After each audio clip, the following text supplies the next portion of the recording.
Assalamualaikum warahmatullahi wabarakatuh. Abdullah bin Mas'ud adalah seorang sahabat muhajirin dari Bani Zahra, termasuk dalam sahabat as-sabiqun al-awwalun, atau orang-orang yang mula-mula masuk Islam dan beriman kepada Nabi Muhammad SAW. Perawakan tubuhnya pendek dan kurus, tidak seperti umumnya orang-orang Arab di masanya. Tetapi dalam hal ilmu-ilmu keislaman, khususnya dalam hal Al-Quran, ia jauh melampaui para sahabat pada umumnya. Kisah keislamannya cukup unik, karena ia melihat dan mengalami secara langsung mukjizat Rasulullah SAW. Ketika masih remaja, Abdullah bin Mas'ud bekerja mengembalakan kambing milik Uqbah bin Abi Mu'aid, salah seorang tokoh Quraisy yang sangat memusuhi Nabi Muhammad SAW. Suatu ketika, saat sedang bekerja di suatu padang, dia didatangi oleh Rasulullah dan Abu Bakar yang sedang kehausan dan meminta susu. Tetapi karena hanya melaksanakan amanah mengembalakan, Abdullah bin Mas'ud pun tidak bisa memenuhi permintaan itu. Karena memang sedang kehausan, Rasulullah SAW meminta atau meminjam anak kambing betina yang belum digauli pejantan, yang tentunya tidak mungkin mengeluarkan air susu. Ibnu Mas'ud kemudian memenuhi permintaan beliau. Setelah anak kambing itu diletakkan di depan Nabi SAW, beliau mengikat dan mengusap susunya dan berdoa dengan kata-kata yang tidak difahami Ibnu Mas'ud. Sungguh ajaib, kantung susunya jadi penuh dengan air susu. Abu Bakar datang dengan membawa batu cekung dan memerah air susunya. Abu Bakar meminum susu tersebut sampai kenyang, kemudian memerah lagi dan memberikan kepada Ibnu Mas'ud. Dan terakhir Abu Bakar memerah lagi untuk Rasulullah SAW. Setelah selesai minum, beliau berkata, "Mengempislah."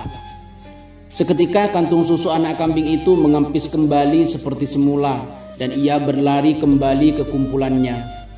Ibnu Mas'ud sangat takjub melihat pemandangan tersebut. Ia mendekati Rasulullah SAW dan minta diajarkan kata-kata yang diucapkan Nabi SAW tersebut.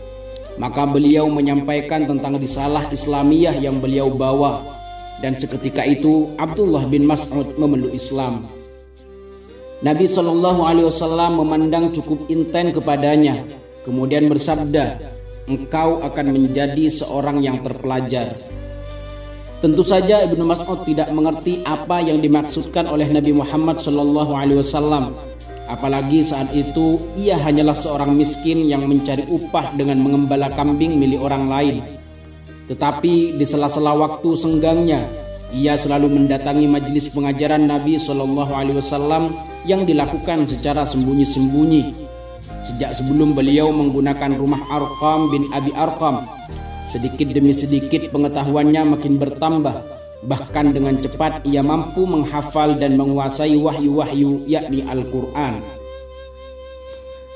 Suatu ketika Rasulullah SAW ingin ada seseorang yang membacakan Al-Quran kepada orang-orang Quraisy, karena mereka belum pernah mendengarnya.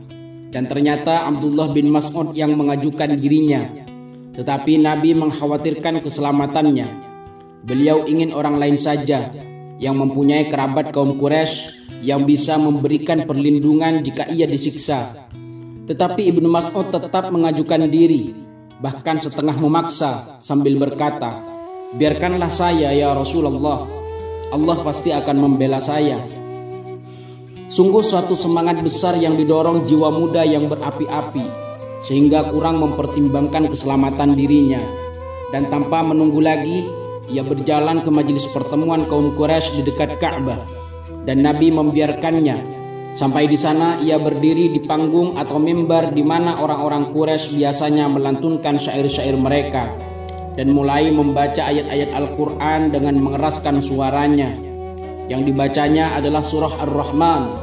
Orang-orang kafir itu memperhatikan dirinya sambil bertanya, apa yang dibaca oleh Ibnu Ummi Abdin itu? Saat itu mereka belum mengetahui kalau Ibnu Mas'ud telah memeluk Islam. Jadi mereka membiarkannya saja untuk beberapa saat lamanya. Salah satu dari orang Quraisy itu tiba-tiba berkata, "Sungguh yang dibacanya itu adalah apa yang dibaca oleh Muhammad." Mereka pun bangkit menghampiri dan memukulinya hingga babak belur. Namun selama dipukuli, ia tidak segera menghentikan bacaannya sebatas ia masih mampu melantunkannya. Ketika mereka berhenti memukulinya, ia segera kembali ke tempat Nabi SAW dan para sahabat berkumpul. Melihat keadaan tubuhnya yang tidak karuan akibat pukulan-pukulan tersebut, salah seorang sahabat berkata, "Inilah yang kami khawatirkan akan terjadi pada dirimu." Tetapi dengan tegar Ibnu Mas'ud berkata, "Sekarang ini tak ada lagi yang lebih mudah bagiku daripada menghadapi musuh-musuh Allah tersebut. Jika tuan-tuan menghendaki, esok saya akan mendatangi mereka lagi dan membacakan lagi surah lainnya." Mereka berkata, "Cukuplah sudah, engkau telah membacakan hal yang tabu atas mereka." Nabi SAW hanya tersenyum melihat perbincangan di antara sahabat-sahabat beliau tanpa banyak memberikan komentar apa-apa. Peristiwa tersebut menjadi pertanda awal dari apa yang diramalkan oleh Rasulullah SAW. Ia akan menjadi seseorang yang terpelajar, yakni dalam bidang Al-Quran dan ilmu keislaman lainnya. Sungguh suatu lompatan besar dari seorang buruh upahan pengembala kambing, miskin dan terlunta-lunta, tiba-tiba menjadi seseorang yang ilmunya dibutuhkan banyak orang, khususnya dalam bidang Al-Quran. Ia memang hampir tidak pernah terpisah dengan Rasulullah SAW. Pengetahuannya terus tumbuh dan berkembang dalam bimbingan beliau. Ia mendengar 70 surah Al-Quran langsung dari mulut Rasulullah SAW, dan tidak ada sahabat lainnya yang sebanyak itu mendengar langsung dari Nabi. Ia juga selalu merekam peristiwa demi peristiwa yang berhubungan dengan surah-surah Al-Quran. Jika ia mendengar kabar tentang seseorang yang mengetahui suatu peristiwa yang berhubungan dengan Al-Quran yang ia belum mengetahuinya, segera saja ia memacu untanya untuk menemui orang tersebut demi melengkapi pemahamannya. Tentang kemampuannya di bidang Al-Quran, Nabi SAW bersabda, "Barang siapa yang ingin mendengar Al-Quran tepat seperti ketika diturunkannya, hendaknya ia mendengar bacaan Al-Quran Ibnu Ummi Abdin, yaitu Abdullah bin Mas'ud. Barang siapa yang ingin membaca Al-Quran tepat seperti saat diturunkan, hendaklah ia membaca seperti bacaan Ibnu Ummi Abdin." Beliau juga pernah bersabda, "Berpegang teguhlah kalian kepada ilmu yang diberikan oleh Ibnu Ummi Abdin." Bahkan tak jarang Nabi SAW memerintahkan Abdullah bin Mas'ud untuk membacakan suatu surah untuk beliau, dan beliau akan memerintahkannya berhenti setelah beliau tak dapat menahan tangis karena mendengar bacaannya. Beliau seolah dibawa bernostalgia dengan suasana ketika ayat tersebut diturunkan, karena bacaannya memang tepat seperti saat ayat-ayat Al-Quran itu diturunkan. Secara penampilan fisik, mungkin Abdullah bin Mas'ud tidak meyakinkan. Perawakan tubuhnya kurus dan kecil, tidak terlalu tinggi. Kedua betisnya kecil dan kempes sehingga pernah menjadi bahan tertawaan beberapa sahabat. Hal itu terjadi ketika ia sedang memanjat dan memetik dahan pohon arak untuk digunakan sikat gigi atau siwak oleh Nabi SAW.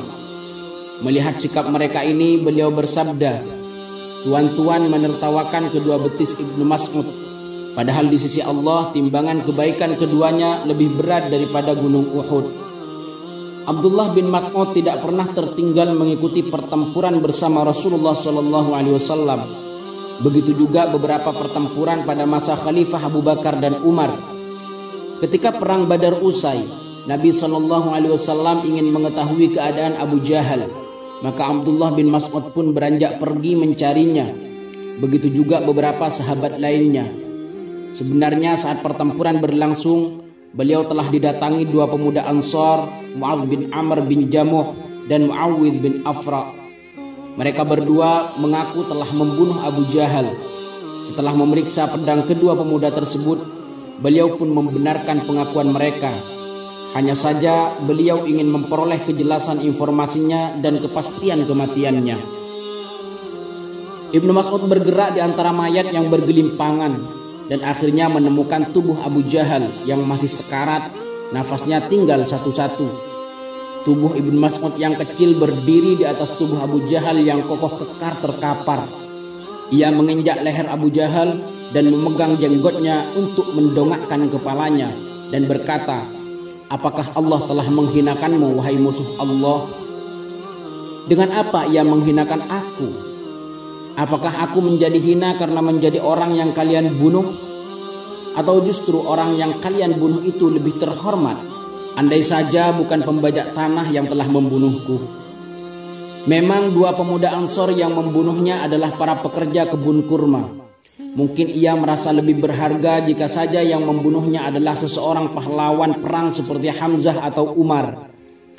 Kemudian ia berkata kepada Ibnu Mas'ud yang masih menginjak lehernya, "Aku sudah naik tangga yang sulit, wahai pengembala kambing." Ibnu Mas'ud mengerti maksud Abu Jahal. Ia melepaskan injakan pada lehernya. Tak berapa lama kemudian Abu Jahal tewas. Ia memenggal kepala Abu Jahal dan membawanya kepada Nabi Sallallahu Alaihi Wasallam.